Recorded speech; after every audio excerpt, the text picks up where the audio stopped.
It's interesting that here I am, David Phillips, at the right-wing talk station, and as it turns out, I'm the biggest environmentalist news gatherer in Southeast Tennessee, probably because I'm able to ask questions and I'm able to use very important scientific instruments that I have that I always have with me.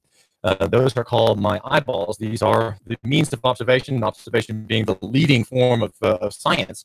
Using observations to find what is happening, how the world works, how molecules hold together, and how one part of God's creation might deal with another part, either for good or for evil. And the story I've been following in the environmentalist vein is that of which I call sky striping. Some people call it chemtrailing, which I think is a kind of a scandalous, provocative word that is not very scientific. I call it sky striping because this is a phenomenon we have over the skies of Chattanooga, your hometown, my listeners' hometown here in Hamilton County, and these are not mere water vapors, according to my long writing about this topic. Now, there's some news in the story of sky striping here over Hamilton County, and really news that is reported here and there around the globe, but is a global phenomenon. That is to say, geoengineering, aerosol geoengineering in the upper and lower atmospheres to alter the weather and to weaponize the weather. One noted figure in delving into this secret program, this is a deep state program, is a crusty old scientist, 74 years old in San Diego. His name is Dr. J. Marvin Herndon. He's a nuclear geophysicist. And Dr. Herndon, your latest paper is just out, and you make a startling claim in this paper. Yes, it's something that is really shocking. If you go on the web and you look about ultraviolet radiation, deadly ultraviolet radiation called UVC, you'll find all sorts of websites will tell you that UVC and much of UVB never reaches the Earth's surface because it is stopped by ozone in the Earth's atmosphere. And you will find this on all sorts of sites. The World Health Organization site, for example, the CDC, Centers for Disease Control website will say the same thing. Well, we measured the spectrum of sunlight and discovered that, lo and behold, all of the frequencies, the wavelengths, are coming to the surface, including UVC. At first, we thought, well, this is a very original discovery.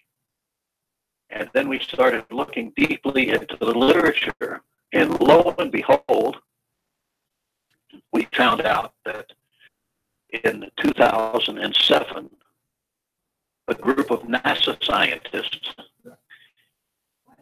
making spectral measurements on mountains in Tierra del Fuego at the tip of South America had discovered UVC, and their spectrum looked very much like ours. Well, it was a long road getting to be able to get their raw data so we could compare it accurately. I mean, the graph in their published paper was only 2 inches across. And I corresponded with the various authors of the paper, and I learned that the first author had retired just after publication. The second author was still employed by NASA, but she was not willing to divulge that data, which she should have, because that's public data. That's done by a government agency, and it belongs to the people. But we were able, I looked long and hard, and I found a document with the first author's email address, Gmail address. He's living in retirement in Spain.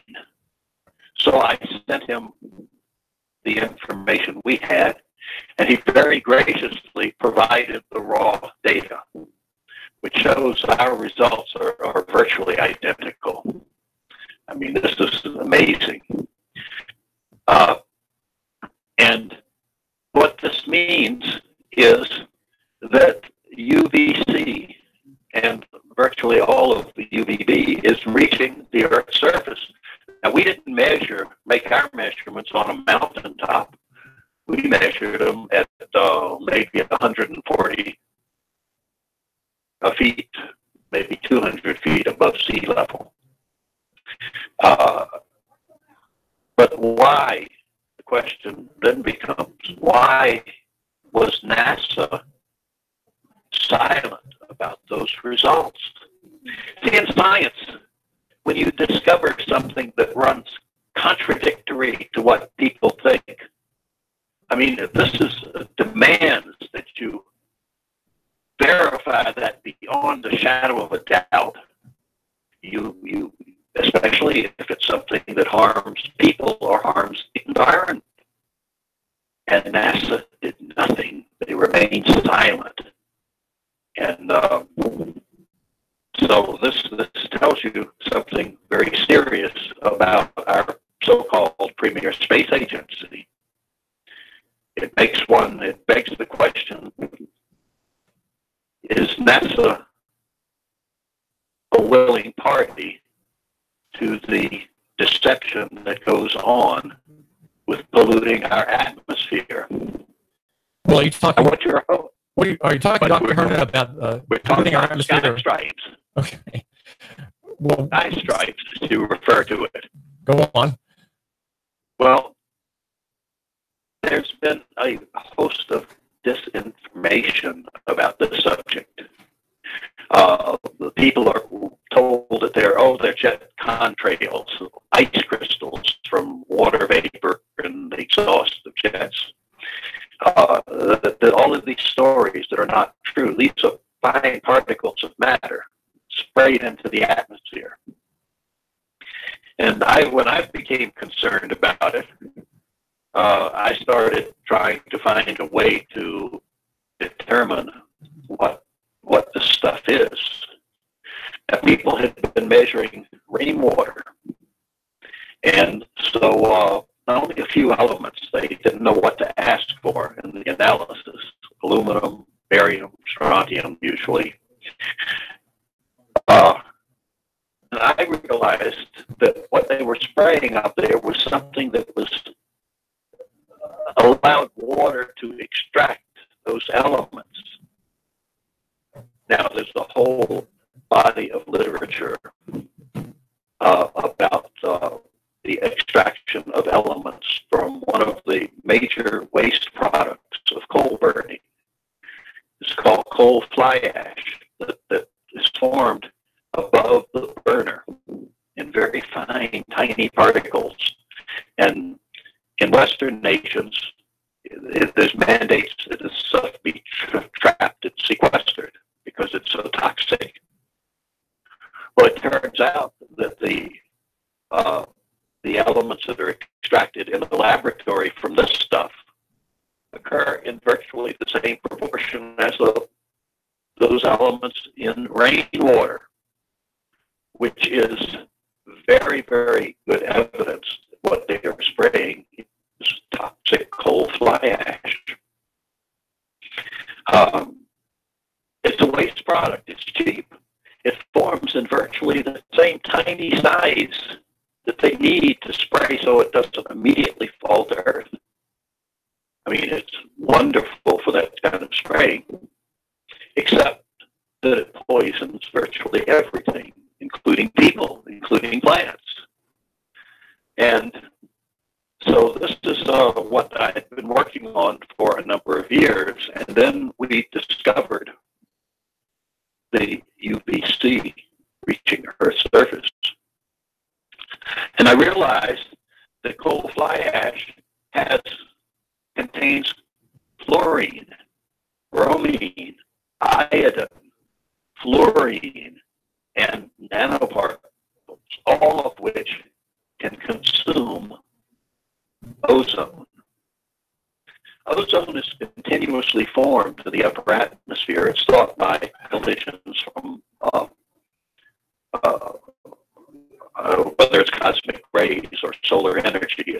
They split oxygen molecules and they recombine as O3 instead of O2. And O3 is highly reactive, and so it reacts with ultraviolet light, and that's what prevents it from the light from reaching the surface. But the ozone is being destroyed, and the ultraviolet is reaching the surface, and it has profoundly bad effects on humans and on the environment. Am I being too long-winded? No, I'm just. I was going to just ask you that at that point. If you could explain how? So you have two dangers here you're describing. You've brought up two. One is Dr. J. Marvin Herndon in San Diego. One is the product itself, the coal flash, which is toxic, and those particles do fall to the ground, and they're inhaled and so on. And then the other danger that is the subject of your new paper, and that my listener can read about at yournews.com. That's yournews.com. Is the demolition of the ozone layer, which protects my listener and his poolside and the crops from where he buys his salad from UV radiation. So what is the damage that UV radiation causes to these various forms of life, Dr. Herndon? Well, there's a real problem throughout the world now of forests being killed. In San Diego, we have an endangered species called torrey pines. They're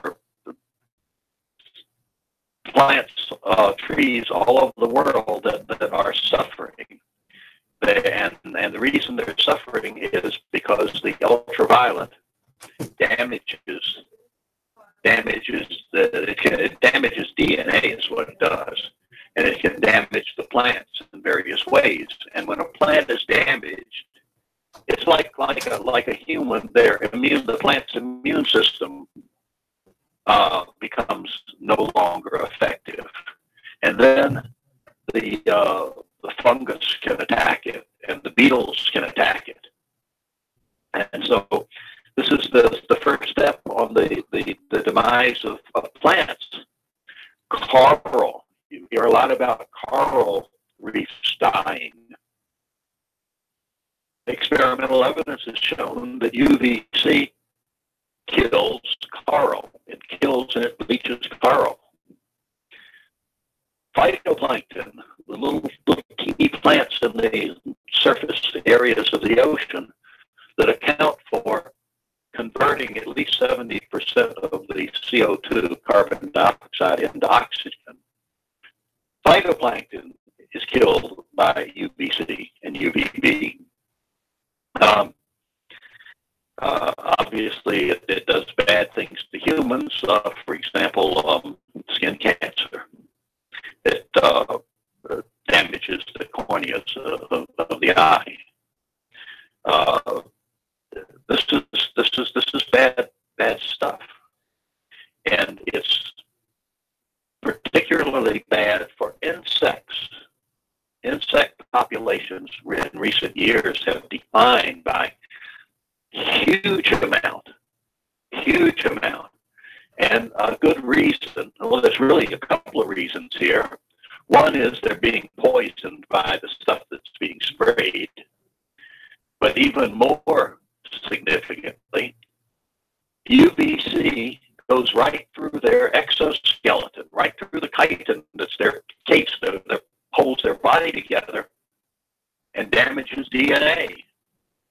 So this, I believe, is the principal cause of the loss of insect populations. And you know, when insects die, birds don't have the food stuff, and then the birds die. And eventually, we will die. This is a crisis of a scale that is unimaginable. And yet this spraying is being done on a near daily, near global basis. And the news media are silent about it. No one wants to talk about it. Well, let me ask you, Dr. Herndon, why is it that few scientists, if any, are saying these things? Why is it just you are able to see these things and to report on these things? You've written, since I've started following your work, you've written about 4 papers.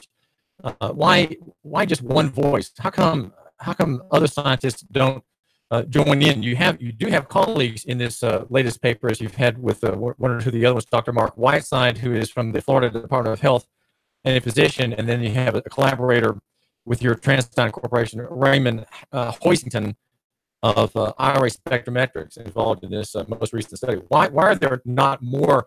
Why is there not a whole gaggle of scientists clamoring for an end of what you're saying is an official pollution program, an official injection of a pollutant into the atmosphere? Oh yeah. Well, here's the problem. In the first instance, most of the science that is done is supported by government grants or done by government paid scientists, and so there's a well-known dictum that seems to be operant here: do not bite the hand that feeds you. That's the main thing. Now, it's even worse because when the public science was only, civilian science was only largely supported after World War II, with the establishment of the National Science Foundation in 1951. And the National Science Foundation wrote the rules on how the government should fund science. And these were stupid rules. They did not take into account human nature. But these are the same rules that are being applied even today. Well, here's the first rule. You want to get some government money to do research. You write a proposal. That seems reasonable. But who evaluates the proposal? Well, the rules say that the government then sends the proposal to your competitors and asks them to evaluate it and gives them anonymity. Okay. So, in other words, the same people that are competing for the same money are reviewing your proposal, and they get to do it in secret. Well, this is not a whole lot different than what happens in any totalitarian government where you have secrecy and secret police. What happens is that all of a sudden people immediately cease to challenge anything. They just do politically safe studies. They don't question work that the government funds, and they don't question work that's done by other scientists that the government funds. And therefore, they're safe, because if they question somebody else's work, the chances are that person's going to be reviewing one of their proposals. It doesn't take much of a negative statement to not get a proposal funded. And this is what has led to the wholesale corruption of science. And I even have a magazine article on my website, which is nuclearplanet.com, called "Corruption of Science in America," that describes this process. And there are some other things as well, but that are like yours. You must tell what you plan to do, what you plan to discover, and how you're going to do it. But of course, that means you have to do something trivial, because how do you describe what you're going to do to discover something that no one has ever discovered before?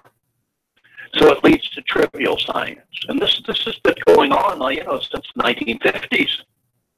Half a century of science corruption. And the science that go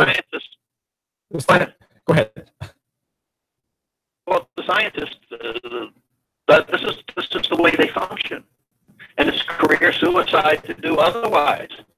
And so the thing is that I dared in 1979 to publish a paper that contradicted 40 years of government-funded scientific work pertaining to the Earth's inner core. And I published a different idea. And, well, it was as if I had never published it. Nobody cited it. There was no discussion. And then when my grants came up for renewal, they simply were not renewed for no good reason. I was excommunicated. But all that meant was that I wasn't getting government money. I could do science on my own dime and be honest about it. And that's what I've done for 40 years or so. Well, you run a company called TransDigm Corporation. Is that's your living? You're paid by the company. How does the company make a living in this sort of the scientific Siberia into which you have been exiled, Dr. Herndon? Well, TransDigm Corporation in the past has done things like develop technology related to mineral operations and things like that. I'm essentially retired now, only retired from making money. I still do science. And there's one organization that provides a small amount of money to pay for laboratory expenses and journal publication, and that's cited in the acknowledgments in that paper. But virtually, I'm essentially retired. We're talking with Dr. J. Marvin Herndon. This is David Toulis, and he is a scientist in San Diego, and we're just hearing about his latest paper that has come out in a journal called the Journal of Geography, Environment, and Earth Science International, in which he says that the skyscraping program run by the national government and other parties is damaging the ozone layer so badly that very dangerous UV rays of two kinds are reaching reaching the surface of the Earth, whereas previously they were deflected from back into space from the higher part of the atmosphere. This is David Toulis. Thank you for joining us. We are here at 92.7 FM. The number to call is 800-8949, 800-8949. However, I do have J. Marvin Herndon, the crusty scientist who doesn't take government money and is free to publish his true results, his startling results that are contrarian to the established narrative that is given to us universally on the matter of geoengineering and weather management. We do find ourselves today here in Chattanooga and Hamilton County subject to a weather management program hidden away in the deep recesses of the federal security state, all for our benefit, all for our security, of course. Though Dr. Herndon suggests we are being poisoned. Now, I've got some important messages, and then we'll hear some more about this tremendous story. Chattanooga Morning News with Plus and Foul, weekdays from 6 to 9 a.m. on Nooga Radio, 92.7 FM.